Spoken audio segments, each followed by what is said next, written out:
hormones. How do you think about the interplay, and I suppose not the direct interplay between the GLP-1s, but ultimately people and patients, they want outcomes. Yeah. They want to physically transform.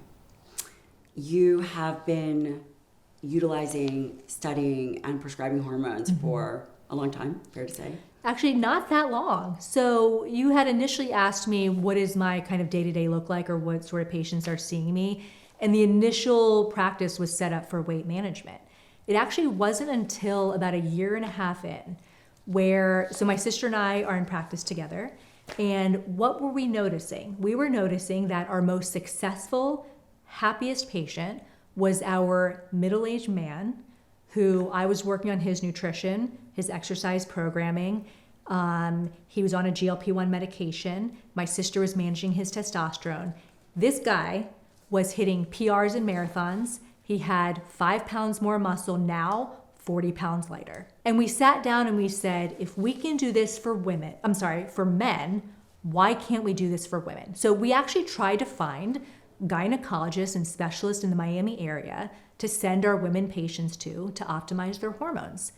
And a couple things we found. One is the really good ones were already so busy they weren't accepting new patients.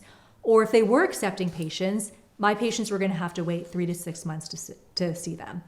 The third was some of these providers were still not on the bandwagon of hormone replacement therapy, to the point that they were telling my patients, my 45-year-old patient, that I see you have osteopenia, but hormones have nothing to do with bone health. And I said, okay, it's one thing for a provider not to prescribe HRT. It's one thing to gaslight my patient and give them misinformation. So my sister and I said, okay, if we can't find the providers in the area to see our patients soon and optimize their hormones, we're going to take care of it ourselves. So we took a course with Dr. Rachel Rubin. She taught us everything we needed to know about hormones. She's absolutely amazing. Dr. Rachel Whenever Rubin, I have a question about anything, I just choose one text away. And then now those are my happiest and healthiest patients, because we're not only helping them improve their cardiometabolic health, getting them and maintaining a healthier weight, we're treating their sleep disturbances, we're treating their hot flashes, their night sweats, all of these things that are incredibly important for optimal quality of life. But we found it serendipitously with our middle-aged male patient who was killing it. From a body composition perspective, there isn't a ton of data with hormones actually changing body composition.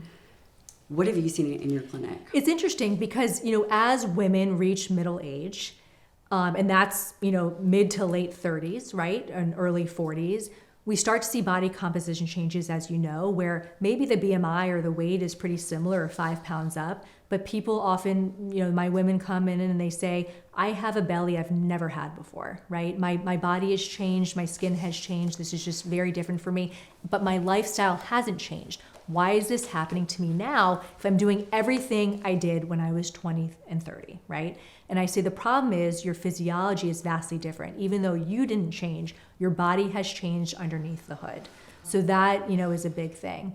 What do we see with hormone replacement therapy? Well, a lot of people would argue, well, if I gained weight during perimenopause, if you just give me back some of the hormones, won't I lose the weight? We just don't see it. HRT is not a weight loss strategy. Now, if someone's gaining weight because they can't sleep and you fix their sleep, then maybe it will help in that regard. But in many of my patients, I may actually see a little bit of weight gain. Why? Because we're helping with bone and muscle, especially if they're on testosterone. They may actually gain a little bit of weight even though their body composition's changing. Their BMI or that number on the scale may not be going down. But what we're seeing actually more and more in retrospective studies currently is the secret sauce is the combination of HRT and GLP-1 therapy. And you had asked me earlier, what are we seeing with lean tissue or muscle changes? And I'll tell you, I can tell exactly the point that I start a patient on a GLP-1 on hormone replacement therapy, because their lean mass losses start to kind of go straight and then they start to gain muscle when I'm optimizing specifically my women on testosterone. So that's really cool to see when you're actually tracking the data that matters. When you think and start to see a decline in lean tissue, from the perspective of patient care, how do you decide, is it going to be estrogen? Is it going to be progesterone? Is it going to be testosterone?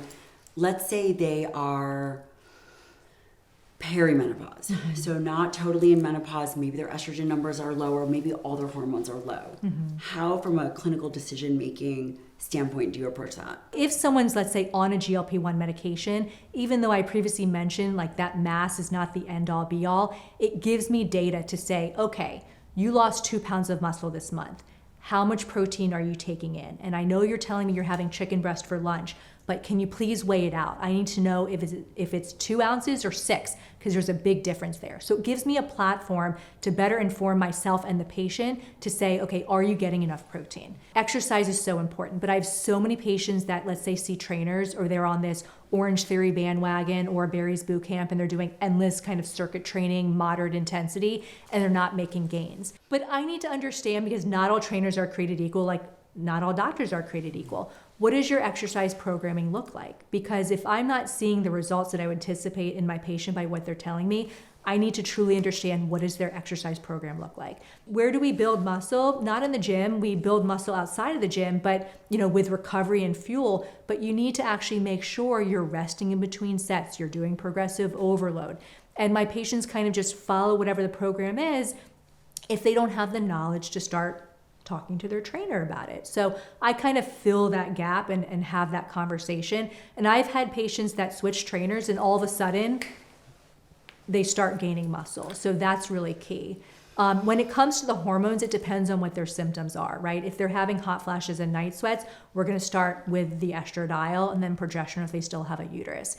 If, a lot of my patients don't necessarily realize the importance of testosterone. As you know, we as women have more testosterone than we do estrogen in all phases of our life. My goal is not to give you male doses of testosterone, but if someone is worried about bone health, if they're worried about muscle health, if they want to improve their cognition, their libido, right? Testosterone can be very, very beneficial in that regard. But we have to start terming, just like GLP-1s are not just weight loss drugs, we have to stop calling hormone replacement therapy or testosterone as just libido enhancers. They are brain hormones, they are heart hormones, they are muscle and bone hormones.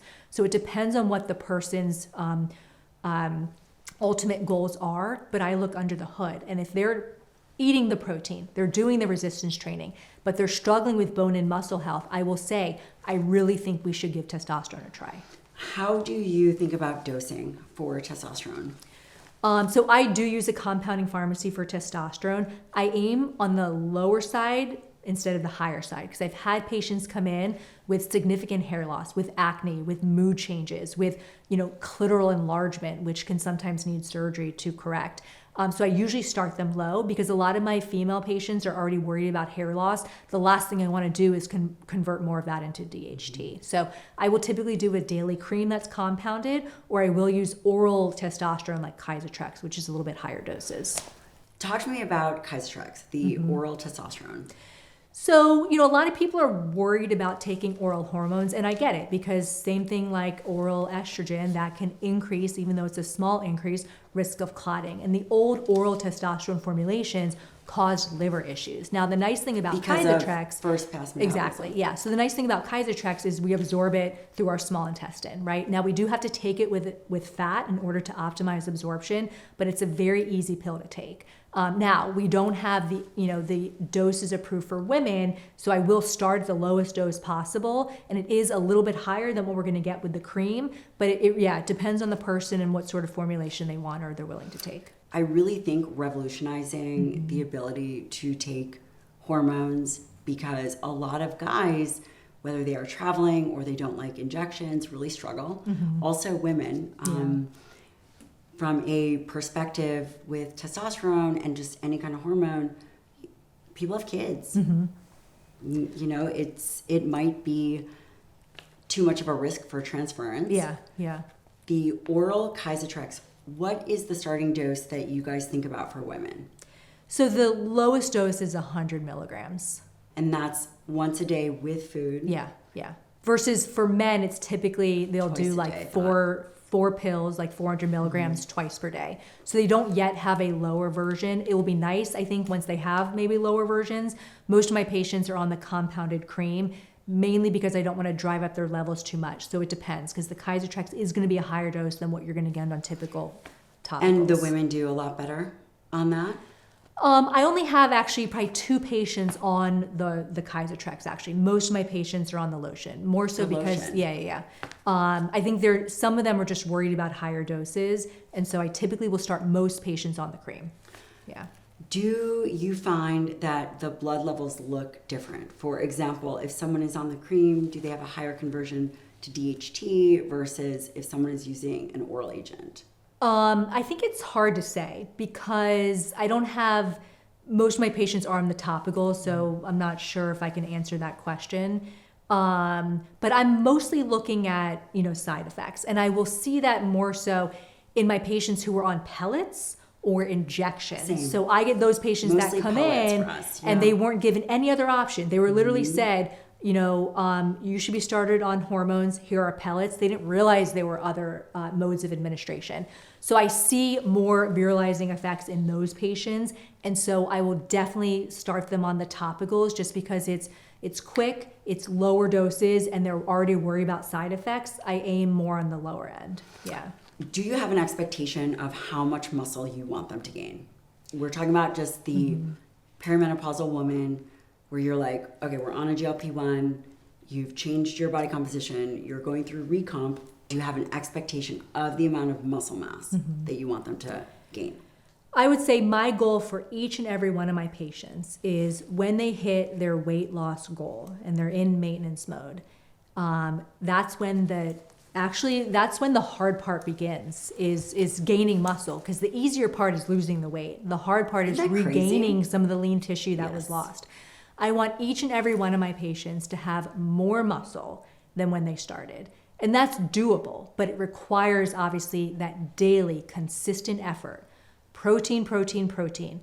Not just exercising, but progressive overload, consistent resistance training. When we go on vacation, our muscles don't care. People will travel for a couple of months and they may go on cruises or they're walking around in Europe and they literally stop resistance training for 3 months and they assume they're going to be able to maintain all of their muscle mass, and that's just not the way the body works. A lot of my patients, they have the financial means, they have a great family support, they retire, they want to travel the world and do whatever they want. I know you ask, a lot of your guests on here, what does forever strong mean to them? And to me, it means being able to do whatever, whenever you want, and to have nothing hold you back, whether that's mentally, physically, it doesn't matter. It is freedom, it is independence. And people work their butts off their whole life. For what? They retire at 65 and then they can't travel because they're too frail. That is awful to me. 1 out of 2 postmenopausal women develop osteoporosis. That doesn't have to happen. Once they fall and fracture and they break a hip at the age of 70, their 1-year mortality is outrageously high. These things are preventable. If we talk to people in their 20s and 30s, when they're still able to build bone and when building muscle is easier, these are the times the conversations should start. Not when we get their first DEXA scan at the age of 65. We have missed the boat in another realm when it comes to that. And I'm sure you saw that, when you were doing geriatrics as well. We are missing so many things that can be prevented.